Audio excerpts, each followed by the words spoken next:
Box का DVR भी मिला। क्या अपडेट आपके पास? जी देखिए, अभी जांच एजेंसियां जो है वो यहाँ पे पहुंच चुके हैं। जो प्लेन जहाँ पे गिरा था वहीं जाके वो जांच शुरू कर देंगे।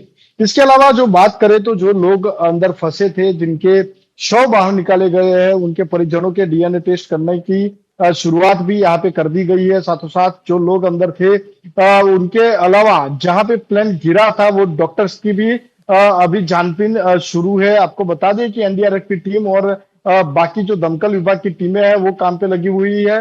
उसके साथ ही बात की जाए तो जिन जिन लोगों के डीएनए टेस्ट मैच हो गए हैं, यानी कि 5 जितने शवों के डीएनए टेस्ट मैच हुए थे, उन सभी शवों को जो है परिजनों को सौंप दिया गया है और उनके जो अंतिम क्रिया के लिए दे दिया गया है।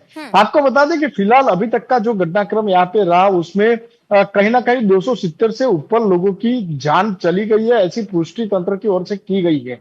फिलहाल ये अंक है 300 तक पहुंच सकता है, क्योंकि कभी कहीं आसपास के जो इलाके थे जहां पे प्लेन गिरा, जिस हॉस्टल पे प्लेन गिरा उसके आसपास रहना विस्तार था और उसके कई लोग अभी भी लापता है। उनको ढूंढने का काम जो है अभी भी जारी है। कई लोग ऐसे ही आग में पिघल के मर गए, ऐसा भी कहा जाता है। जी निकुल, क्योंकि आप मौके पर लगातार मौजूद हैं और खबरें हैं कि 1000 से ज्यादा लोगों के सैंपल्स कलेक्ट किए गए, कितना वक्त लग सकता है सभी सैंपल्स की जांच करने में और शवों को परिजनों को सौंपने में? देखिए, अभी 3 से 4 दिन का समय है लगभग लगेगा, क्योंकि जितने भी शव लाए गए हैं उनका पोस्टमार्टम होगा। पोस्टमार्टम के साथ साथ उनके डीएनए सैंपल जो है वो मैच करेंगे। आपको ये भी बता दें कि जो लोग प्लेन में मुसाफरी कर रहे थे उनके ज्यादातर जो परिवार है वो कहीं ना कहीं जो आउट ऑफ कंट्री रहते हैं, कोई लंदन में है, तो ऐसे परिवारों को यहाँ पे लाया जाएगा। अहमदाबाद वो आएंगे, उसके बाद उनके डीएनए सैंपल मैच होंगे और उसके बाद ही उनके जो शव है वो उस परिवार को सौंपा जाएगा। इन प्रोसेस के अंदर 3 से 4 दिन जो है समय लगने की अभी संभावना बताई जा रही ठीक है। है, मतलब मिनिमम 3 से 4 दिन का समय तो लगेगा ही लगेगा। इसी बीच खबर ये भी आई कि डीवीआर मिल गया है, ब्लैक बॉक्स का डीवीआर गुजरात एटीएस के हाथ लगाया। आपके पास क्या जानकारी है, इसके बाद क्या कुछ हुआ है और क्या अभी भी वहां पर लोग मौजूद हैं, जांच एजेंसियां मौजूद हैं जो तमाम सबूत इकट्ठा करने का काम कर रही है? जी देखिए, अभी भी जांच एजेंसियां है वो वहीं पे डटी हुई है, जांच शुरू है।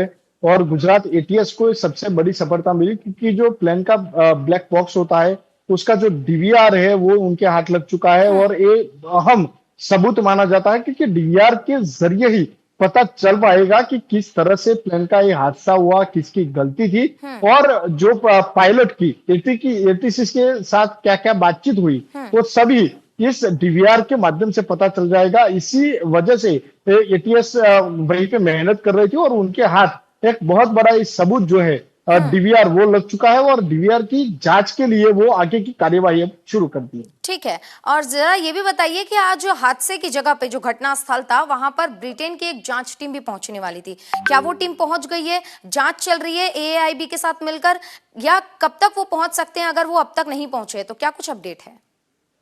देखिए, ब्रिटेन की जो जांच एजेंसी है वो सीधा अहमदाबाद एयरपोर्ट आएगी और उसके बाद सीधा ही घटना स्थल पे वो जाने वाली है जहां पे प्लेन क्रैश हुआ था। वो विजय मेडिकल के हॉस्टल में वो लोग जाएंगे और उसके बाद वो जांच शुरू करने वाले हैं।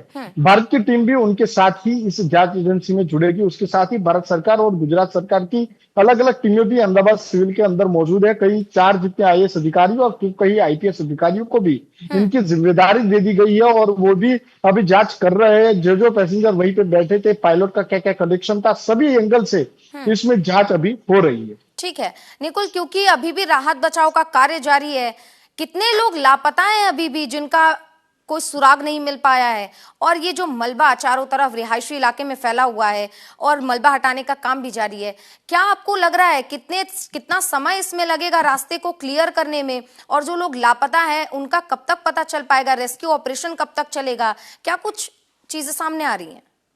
जी देखिए, जो रेस्क्यू ऑपरेशन है वो जारी रहेगा, क्योंकि जब तक दोनों देशों की जांच खत्म नहीं हो जाती, जब तक सभी एजेंसी अपनी जांच खत्म नहीं करती, तब तक वो मलबा वहीं से नहीं हटा जाएगा। क्योंकि जिस तरह से ये हादसा हुआ था और ये हादसे की वजह से क्या क्या कारण थे, जो प्लेन वहीं पे गिरा है उसके सबूत लिए जाएंगे, फोरेंसिक होगा, तो उसके बाद ही ये मलबा हटाया जाएगा। ठीक है निकुल, तो आप तमाम चीजों पर नजर बनाए रखिए। अब जरा दर्शकों के साथ ये भी साझा कीजिए, क्योंकि आप आसपास लोगों के साथ वहां मौजूद है। जब आप सिविल अस्पताल पहुंचे थे, वहां परिजन जो उपस्थित थे उनका क्या कहना था, क्या स्थिति थी उनकी, कितनी हलचल आसपास आपने सिविल अस्पताल के देखी, क्योंकि भारी संख्या में परिजन वहां पहुंचे हुए हैं, तो उनका क्या कहना था, क्या उनकी स्थिति थी, जरा दर्शकों के साथ साझा करें। जी देखिए, वो परिजन भी वहीं पे पहुंचे हुए थे, वो भी लगातार कोशिश कर रहे हैं कि उनके स्वजन किस हाल में है। पर इतना तो पक्का है कि जो यात्री अंदर सवार थे उसमें से एक ही यात्री बच पाया है, यानी कि 242 लोगों में से एक की ही जान बची है। तो उन परिवारजनों को इतना तो पता चल ही गया है कि उनके स्वजन अब नहीं रहे उनके बीच में, और अब जल्द से जल्द उनको शव मिले, ऐसे ही प्रयास वो भी कर रहे हैं। ज्यादा से ज्यादा जो लोग हैं वो वहीं पे पहुंच रहे हैं, अपना डीएनए टेस्ट कर रहे हैं, फॉर्म भरते हुए वहीं पे दिखाई दे रहे हैं। ठीक है निकुल, आप लगातार सुबह से खबरों पे नजर बनाए हुए हैं, तमाम अपडेट्स आप दर्शकों के साथ साझा कर रहे हैं। ये क्योंकि न्यूज इंडिया आप तक हर एक अपडेट पहुंचाने का काम कर रहा है। लेकिन इस बीच निकुल, जब आप लोगों के बीच हैं, आप तमाम चीजें देख रहे हैं, आपने घटनास्थल का भी दौरा किया है, जो मंजर था वो बहुत ही भयानक मंजर था। और जो एक इंसान, वो जो एक शख्स बचकर वापस आया है, उसने प्रधानमंत्री से क्या कुछ बातचीत की है, अगर आप अपने दर्शकों के साथ साझा करें। बेहद ही एक सुखद ये खबर जानकारी है, जहां पर एक शख्स जो है वो बचा और उसने अपनी आपबीती सुनाई। इस दौरान आपबीती में उसने क्या कुछ प्रधानमंत्री के साथ कहा है। जी देखिए, अभी फिलहाल जो वो शख्स है उसका अभी इलाज चल रहा है, वो अभी अस्पताल के अंदर भर्ती है। फिलहाल अभी उससे मिलने की अनुमति जो है वो मीडिया को नहीं दी गई है। आपको ये भी बता दूं कि जो लोगों का इलाज चल रहा है उसको स्पेशल सेपरेट वार्ड में रखा गया है, और जिस वार्ड में दर्दियों का इलाज चल रहा है उसमें डीवाईएसपी कक्षा के एक अधिकारी को जिम्मेदारी दी है, वहीं पे सुरक्षा व्यवस्था भी बढ़ाई दी गई है। साथों साथ स्पेशल डॉक्टर की टीम भी वहीं पे तैनात की गई है, जिससे चलते अच्छे से अच्छी देखभाल उन मरीजों की हो, और साथ में साथ जो लोग वहीं पे है उनका अच्छा इलाज भी हो सके।